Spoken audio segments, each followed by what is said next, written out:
तर काय आपण काय पाहत होतो, काय मार्गणा. ठीक आहे ना. काय मार्गणेमध्ये हे घेण्यापूर्वी यावं एक सांगायचं होतं.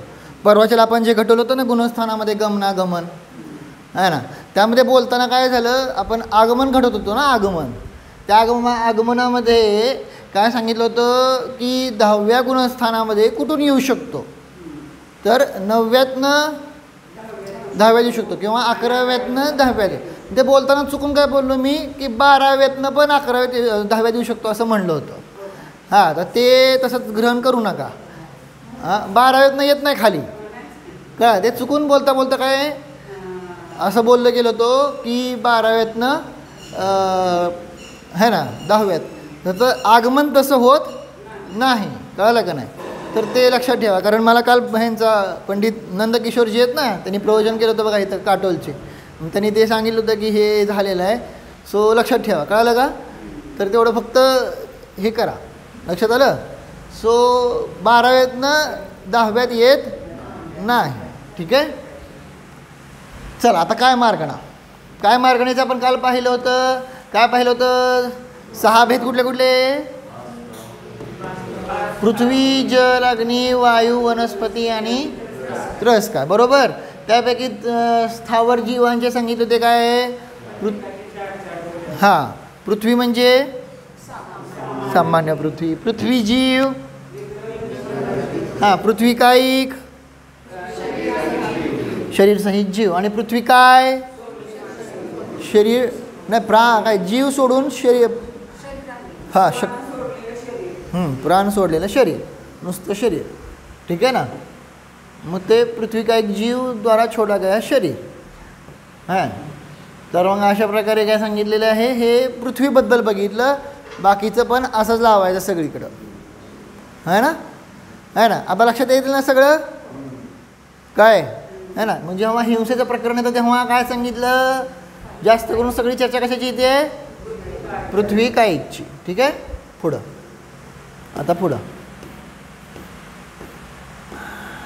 आता पुढं सांगितलं शरीराचे भेद. हे आपलं झालेलं आहे तसं आहे ना जीव समासमध्ये, पण तरीसुद्धा आता इथं सांगतात लक्षण वगैरे काय झालं नव्हतं ना तिथं. तर सांगितलं शरीराचे भेद. दुसरं काय सांगितलेलं आहे, 2 भेद आहेत. कुठलं, बादर आणि. आता बादर कशाला म्हणायचं, जे दुसऱ्यांकडून रोखलं जातं किंवा जे दुसऱ्यांना सांगतात रोखतात, अडथळा निर्माण करतात. बादर म्हणजे स्थूल. शब्दाचा अर्थ काय बादरचा, स्थूल आहे का नाही. एक प्रश्न विचारू का, म्हणजे त्यातनं डोक्यात राहते म्हणून आहे ना. 10व्या गुणस्थानाचं नाव काय आहे ना. मग बादर संप्रदाय कुठं असतो सांगा. बरोबर आहे का, बरंच आहे. 9व्या गुणस्थानापर्यंत बादर संप्रदाय. समजलं का. म्हणजे 10ला मध्ये असे शब्द येतात. मग तुम्हाला परत अरे बादर संप्रदाय कुठं आलं, तर हे सांगायचं आहे. कळलं. सूक्ष्मच्या विरुद्ध जे स्थूल आहे त्या स्थूल शब्दाला स्थूल शब्द वापरत नाहीत. काय शब्द आहे, बादर. कळलं. सो बादर. मग सांगितलं की जे काय आता सांगितलं दुसऱ्याला अडथळा निर्माण करतात आणि दुसऱ्यांकडून अडथळले जातात, ते काय आहे सांगितलं, बादर. आणि सांगितलं सूक्ष्म काय, जे दुसऱ्याला रोखत नाहीत म्हणजे अडथळा निर्माण करत नाहीत आणि दुसऱ्याकडून पण अडथळीत होत नाहीत. कळलं का नाही, ते सूक्ष्म. कळलं. म्हणजे बादर जीवाला आता काय आहे, समजा इथून इकडे जायचं असेल तर भिंत काय आहे, अडथळा आहे. कळलं का नाही. भिंत म्हणा किंवा कुठलीही गोष्ट सगळे अडथळत आहेत ना, का जाऊ शकता आरपार. परंतु सूक्ष्म जीवाला हां सूक्ष्म जीवाला असं काही, तो कोणाला अडथळा करत नाही आणि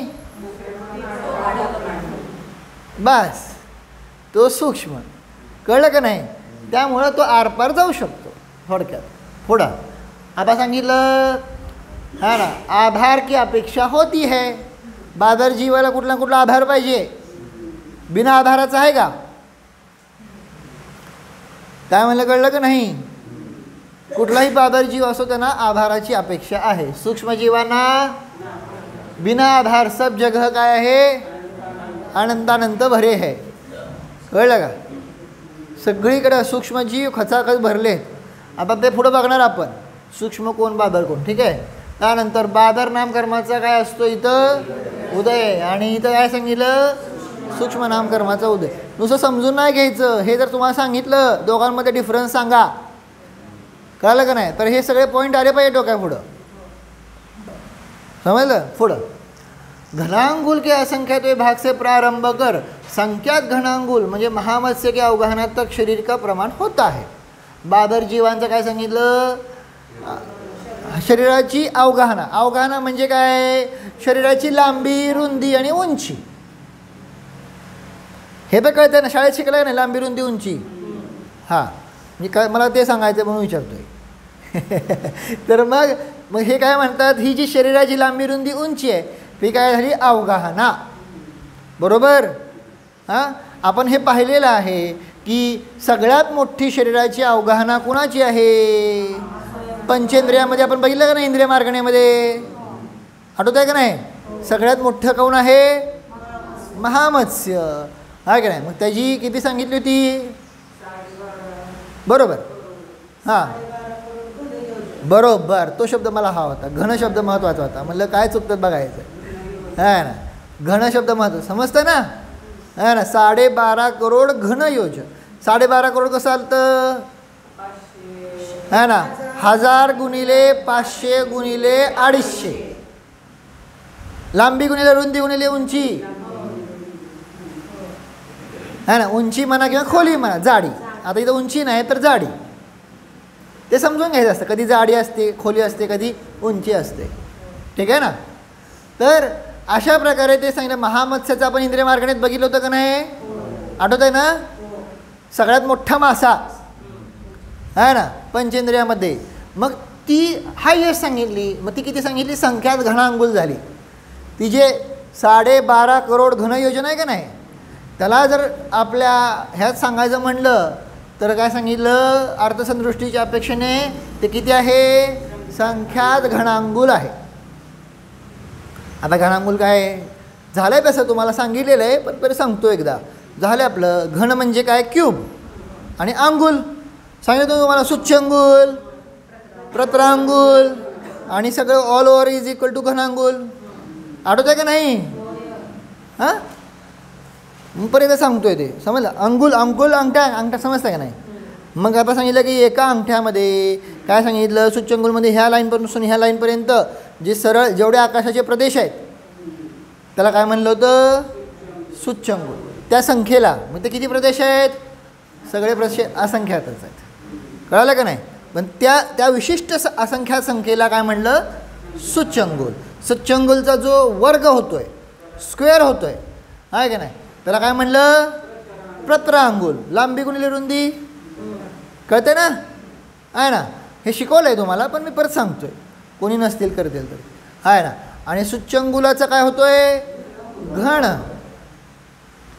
है क्यूब. त्याचं काय नाव आहे, घनांगुल. ठीक आहे. असे किती घनांगुल होतात सांगितलं, असंख्यात नाही, संख्यात घनांगुल होतात. आपण मोजलं का नाही, 12.5 करोड घन योजन, संख्या आली का नाही. त्यामुळं काय किती झाले, संख्यात घनांगुल. ओके, समजलं. शब्द कळला का आता संख्यात घनांगुलचा. घनांगुल तर कळलंय. आणि ही एक संख्या आली ना, 12.5 करोड घन योजन, बरोबर का नाही. मग ते किती अंगुल होणार, घनांगुल संख्यातच होणार. ठीक आहे ना. मग संख्यात घनांगुल ही झाली महामत्स्याची काय झाली, अवगाहना. आणि मग बादर जीवामध्ये जो सगळ्यात छोटा आहे ना, त्याची किती सांगितली, घनांगुलाचा असंख्याता वा भाग. घनांगुल एक संख्या आहे का नाही, असंख्यातच आहे ती संख्या. आत्ता सांगितलं का नाही तुम्हाला, घनांगुलमध्ये जेवढे आकाशाचे प्रदेश येतात ते एक असंख्यात संख्या आहे. असंख्याताचे असंख्यात भेद आहेत, पण त्यातला कुठला असंख्यात घ्यायचा ह्यासाठी आचार्यांनी सांगितलं की घनांगुल घ्या आणि त्या घनांगुलाला काय करायचं, असंख्यातानं भागायचं. आता कुठल्या असंख्यातानं भागायचं ते माहीत नाही. कळलं का नाही? फक्त एवढं सांगितलं की घनांगुलाचा असंख्यात्व भाग दिला. कळलं का नाही? सोपं आहे ना, आपलं कळते आरामात, काय अवघड नाही. घनांगुल समजा तुम्ही समजा काय मांडलेलं आहे एक्झाम्पल पाना की समजा घनांगुल म्हणजे समजा एक काय आहे 10,000 आहे. बरोबर आलं लक्षात? घनांगुल म्हणजे जर 10,000 असेल तर 10,000 त्याला काय देणार आपण? असंख्यात समजा मांडलं आपण 5. इथं लिहून दाखवू का? काय इथं काय लिहिलेलं आहे हो बघा, घनांगुलाचा म्हणजे घनांगुल भागिले असंख्यात. भावासून होतं का सगळ्यांना? आता समजा आपण मानलं घनांगुल किती मानलं? किती? 10,000 भागिले असंख्यात किती मांडलं? हे बस मानायचंय कम असं नाही आहे. उदाहरण तुम्हाला फक्त कळावं. उत्तर किती येणार? किती येणार? हां तर मला ते पण सांगायचं आहे. आता बेसिक आहे ना. 10,000ला 5 न भागल्यावर उत्तर किती येते? 2,000. मग हे 2,000 काय झालं? हे सगळ्यात छोटं आहे ना. आणि आता काय सांगितलं? संख्यात घनांगुल आहे का नाही. म्हणजे आता इथं उत्तर कसं येणार? काय लिहिले बघा शब्द? संख्यात घनांगुल आहे ना. घनांगुल किती आहे? घनांगुल कितीच आहे? 10,000. आणि समजा इथं संख्येत आपण मानताना मानलं 2. मग 2 गुणिले 10,000 किती आलं? मग मोठ्या लिहिणे संख्या ह्याची संख्या किती आली? 2,000. ह्याची संख्या किती आली? मग फरक कळला का नाही आता? मग अशा प्रकारे 2,000 पासून 20,000 पर्यंत सगळे भेद झाले.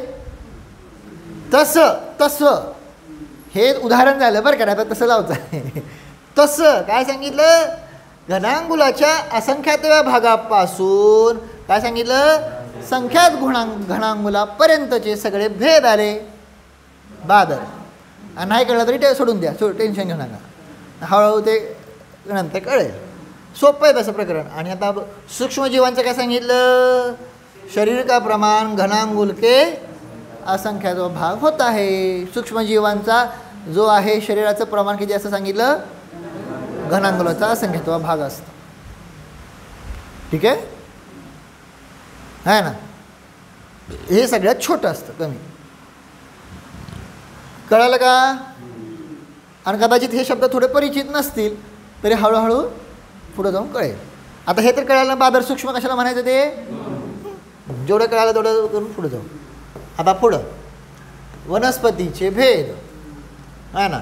वनस्पतीचे भेद काय सांगितलेले आहेत बघा? 2 भेद. कुठले? साधारण वनस्पती आणि प्रत्येक वनस्पती. साधारणचं दुसरं नाव काय आहे?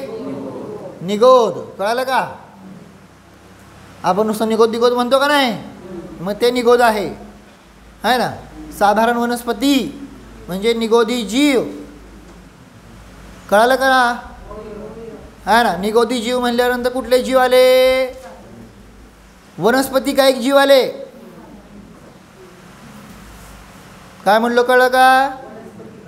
निगोदी जीव म्हणल्यावर कुठे घेणार तुम्ही? है ना. 5 स्थावर आणि त्रस ह्यामध्ये निगोदी जीव म्हणले तर कुठले येणार? वनस्पती कायिक. कळालं ना? हां का नाही कळालं? असे चेहरे दाखवता मग मला काय काय मग म्हणून मग मला विचारायला लागतं कळालं का. जर नाही समजलं तर लगे विचारा. कुठे येणार सांगा? पृथ्वी काही येणार का? अग्नी काही आहेत का? जल काही काय का? वायू काही काय का? त्रस आहेत का? निगोदी जीव म्हणजे काय? कळालं का नाही? मग ते सगळे निगोदी जीव कसे आहे सांगितलं? सगळे निगोदी जीव कुठे येणार? कुठल्या कॅटेगरीत येणार? वनस्पती काय. इंद्रिय किती? एकच. 5 कसं म्हणताय राव? वनस्पती काय म्हणल्यानंतर परत 5 म्हणताय. 1 इंद्रिय. कळालं का? किती इंद्रिय आहे? एकेंद्रिय. ठीक आहे. आता त्यानंतर मग त्यांची सांगितलं 4 गतीमध्ये कुठली गती आहे? तिर्यंच गती. वनस्पती कायिक म्हणजे कुठली गती? समजलं ना? तिर्यंचच ना, का नारकी आहेत, का मनुष्य, का देव आहेत? मग हे सगळ्यात जास्त सांगितलं काय? तिर्यंचे जीव सगळ्यात जास्त आहेत. तर ते ह्या निगोदी जीवांच्या अपेक्षेने. आता पुढं बघणार आहे आपण, सगळी तुलना करणार आहे. पुढं येईल तुम्हाला किती जीव आहेत. आणि आपल्याला सारखं टेन्शन येतं का नाही? काय सगळे मोक्षाला गेले तर काय करायचं, सगळे दीक्षा घेतले तर काय, हे असे जे म्हणतात का नाही, ते न शास्त्र समजल्यामुळं म्हणतात. जर हे समजला तर मग तुम्हाला आता कळेल की किती जीव असतात. आता हे काय मार्ग नाहीत, आता भरपूर चरणाने घडवता येतो, भरपूर आपल्याला जीवनात उपयोग, आणि ते तुम्हाला मी विचारणार आहे. म्हणून हे आता नीट समजून घ्या, आहे ना. प्रत्येकाला वेगवेगळं चिंतन सुचेलच, आहे ना. सो साधारण जीव आणि काय सांगितलं? प्रत्येक वनस्पती. समजलं? साधारण म्हणलं दुसरं नाव काय आलं? निगोद. कळतंय ना? हा ना. आता मग साधारण जीव कशाला म्हणायचं? समजलं? शरीर एक, स्वामी अनेक, असं लक्षात ठेवायला सोपं. कळलं का नाही? शरीर एक, स्वामी, मालक अनेक. कळलं का? तर त्याला काय म्हणायचं? साधारण वनस्पती किंवा निगोदी. समजलं? आहे ना. आणि पुढे सांगितलं शरीर एक, स्वामी एक. स्वामी समजते ना? त्या शरीराचा स्वामी, त्या शरीराचा मालक, आहे ना. तर त्याला काय म्हणायचं? प्रत्येक वनस्पती. सोपं झालं, है ना. परत एकदा सांगा. साधारण वनस्पती असं लक्षात ठेवा, है ना. शरीर एक म्हणजे लक्षात राहतं. हे असं व्याख्या लक्षात राहणं मुश्किल, म्हणजे सुरुवातीला. नंतर मग हे असंच ठेवायचं आपल्याला. शरीर एक, स्वामी अनेक. ज्या शरीराचे त्या शरीराचे बरं का, आहे ना, ते निगोदी, आहे ना. आणि सांगितलं काय? प्रत्येक वनस्पती काय सांगितलं? एक शरीराचा एक स्वामी. संवेग काय बसतो का? आहे ना. आता ते तर सांगणारच. बघ ऐक इथं, है ना. हे सगळे निगोदी जीव काय, जाऊ द्या. ठीक आहे. तर मग सांगायचा अभिप्राय काय की हे निगोदी जीव आणि हे काय सांगितले? प्रत्येक वनस्पती. आता प्रत्येक वनस्पतीचे परत 2 भेद केले. कुठले? है ना. प्रतिष्ठित म्हणजे सप्रतिष्ठित, आणि स म्हणजे सहित. मग काय काय वेळेस स लिहितात, काय काय वेळेस लिहित नाहीत. नाही लिहिलं तरी सुद्धा आपण समजून घ्यायचं, है ना. कळलं? सो तर सांगितलं सप्रतिष्ठित आणि अप्रतिष्ठित. काय काय स नाही लिहिलं तरी प्रतिष्ठित आणि अप्रतिष्ठित. आपण सप्रतिष्ठितच म्हणा, लक्षात ठेवायला सोपं जायला. सप्रतिष्ठित. मला सप्रतिष्ठित कशाला म्हणायचं? ज्याच्या आश्रयाने निगोदी जीव राहतात. स्वामी एक, शरीर पण एक, परंतु त्याच्या आश्रयानं हे निगोदी जीव राहतात. त्याला म्हणलं सप्रतिष्ठित. कळलं का? काय आश्रय समजतं ना? आधार, आहे ना. आणि ज्याच्या आश्रयानं सांगितलं काय? निगोदी जीव राहत नाहीत. जिसके आश्रय से निगोदिया न रहे, त्यांना काय म्हणलं? कळलं का नाही कळलं? काय प्रश्न आहे का?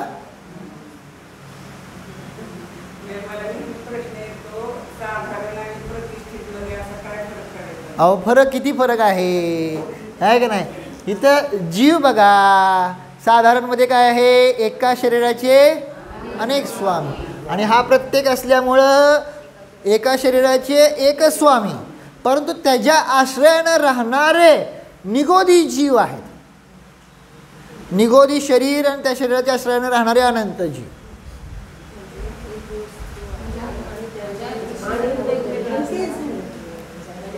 मग फरक आला का नाही? तो जीव वेगळा, हा जीव वेगळा आला का नाही? है ना. ह्याचं शरीर वेगळं आणि ह्यांचं शरीर वेगळं आलं का नाही? आलं का नाही? कारण ह्याच्या शरीराचं एकच स्वामी, पण त्याच्या आश्रयानं राहणारे.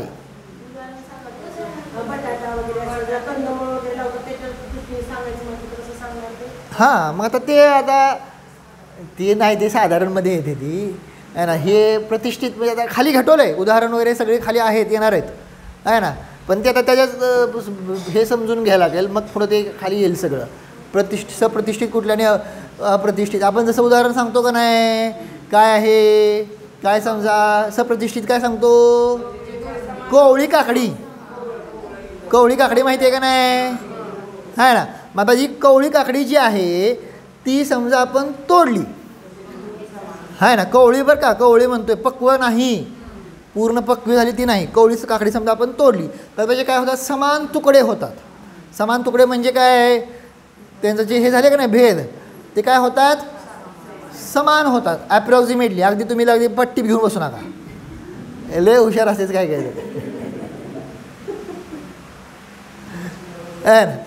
तर ॲप्रॉक्सिमेटली आहे ना, ते वेडेवाकडे तुकडे होत नाहीत. कसं होतं आहे, पूर्ण आहे ना स्ट्रेट जाते.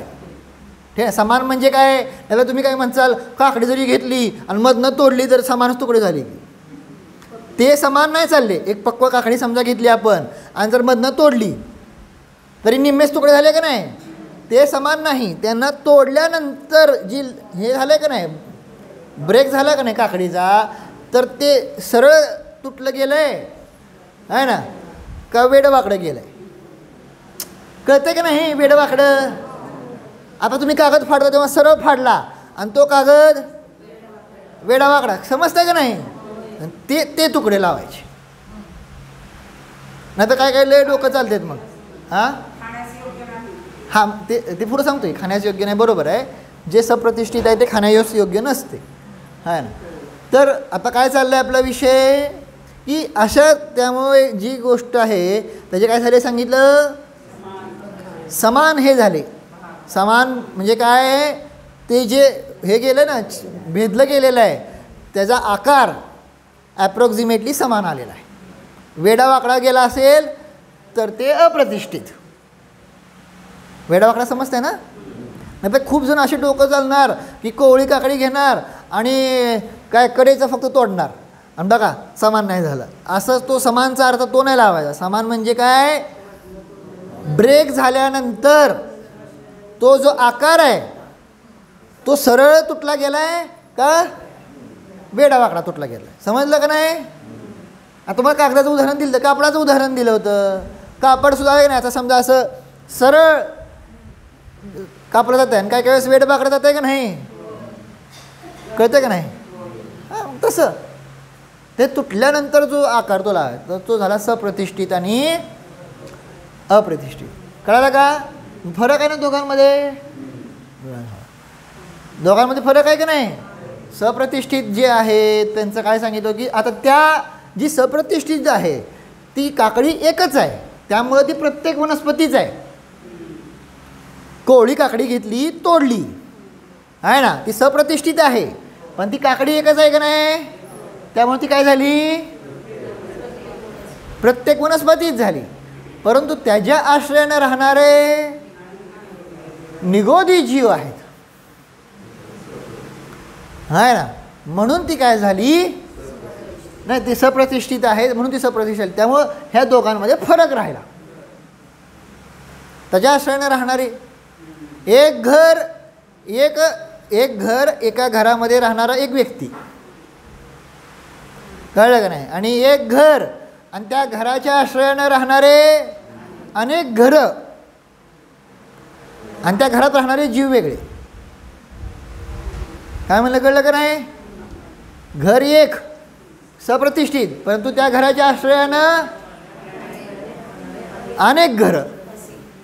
हां, तुम्ही असं स्ट्रक्चर बघता ना, हां, एका घराच्या ह्याच्यावर अजून बाकीचे अजून घरं वाढवलीत वगैरे. हां, अपार्टमेंट असं पूर्ण नाही, आपलं धरून चाला.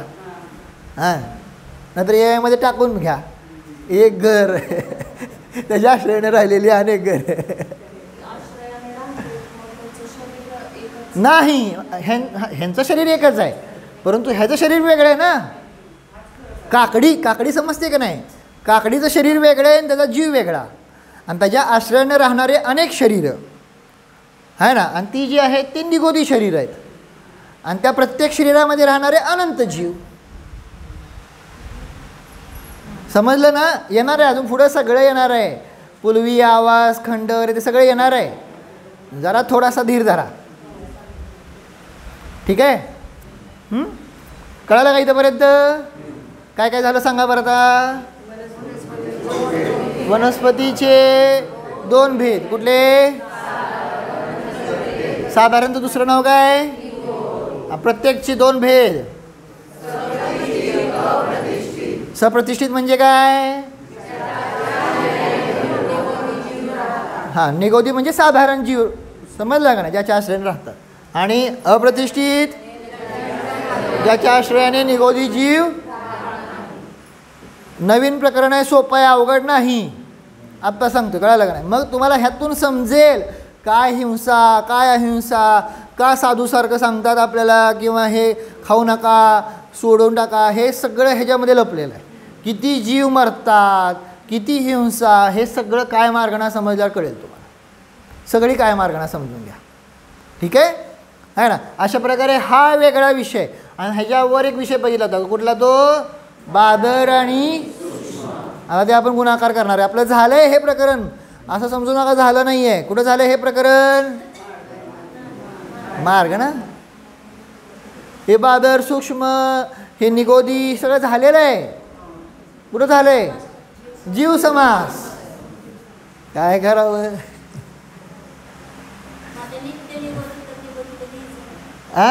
ते आत्ता घटवलं नाही आहे की तिथं निगोदाचे पण भेद होतात की, नित्य निगोद, इतर निगोद. नाही ना, ते नित्य निगोदचं डिपेंड कोणावर आहे की तुम्ही अनादिकाळापासून काय हे निगोद अवस्था सोडलेलीच नाही, ते नित्य निगोद आहे.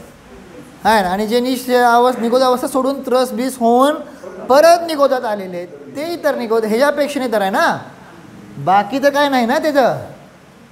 कळलं का नाही? त्यामुळं हे इथं घटवलेलं आहे. अजून खूप चर्चा आहे, परंतु आता ती नंतर बघू. इथं आहे, नाही होणार हे उदाहरण. आहे ना. ठीक आहे, मी घेऊ ना 5 मिनटं, कारण आज उशिरा झाला आहे, 5 मिनटं उशिरा सुरू झालं आहे. सो सांगितलं काय? आता उत्पत्ती आणि कारणाच्या अपेक्षेने प्रत्येक वनस्पतीचे भेद. आता हे भेद आहेत ते वरच्या अपेक्षेने लावलं. आता हे भेद वेगळ्या अपेक्षेने लावतात. हे जे भेद केलेत ना, किती भेद आहेत? 7 भेद दिसतात का ना? हे कशाच्या अपेक्षेने? त्या वनस्पतींची होणारी उत्पत्ती किंवा त्या वनस्पतींचं उत्पत्तीचं जे कारण आहे त्याच्या अपेक्षेने भेद केलेत. कळलं ना? ही कॅटेगरी वेगळी भेदांची, वर केलेल्या कॅटेगरी भेदांची वेगळी होती. समजलं ना? परत त्यात एकमेकात मिक्स करू आपण, पुढं बघू. आहे ना. तर 7 भेद सांगितले. कुठले कुठले? मूल समजतंय? मुळं, ज्या झाडांची मुळं, उदाहरण सांगितलं अद्रक, हळदी, हे सगळं काय आहे? मूलमध्ये येतात. अद्रक समजतं ना? अद्रक म्हणजे आलं, आहे ना. हळदी, हळद, हे सगळे काय हे सांगितलं कुठं येतात? जमिनीच्या खाली तर येतात. आणि मुळाच्या आधारे येतात ना. ते झाडाचं जे मूळ असतं त्या मुळाला येतात. काय म्हणतं? कळलं का नाही? मूळ तर सगळ्यालाच आहे. आंब्याला पण मूळ आहे ना, पण आंबे कुठे येतात? वर येतात का नाही? कळलं का नाही काय म्हणतो ते? आहे ना. ते वर येते फांदीला. कळलं का नाही? हे कुठे येतं आहे? मुळाला येतं आहे. आहे ना. त्यामुळं हे झालं अद्रक, हळदी वगैरे सगळं काय झालं? मूळ कॅटेगरीमध्ये. ठीक आहे. पुढं काय? आत्ता मी काय म्हणत, त्याची आत्ता इथं संबंध नाही, ते इथं घटवणार आहे नंतर. मी काय इथं लिहिलं? उत्पत्ती आणि कारणाच्या अपेक्षेने सांगितलं आहे. आता परत हां ठीक आहे. उत्पत्ती आणि कारणाच्या अपेक्षेने प्रत्येक वनस्पती, बरोबर आहे की? त्याच्या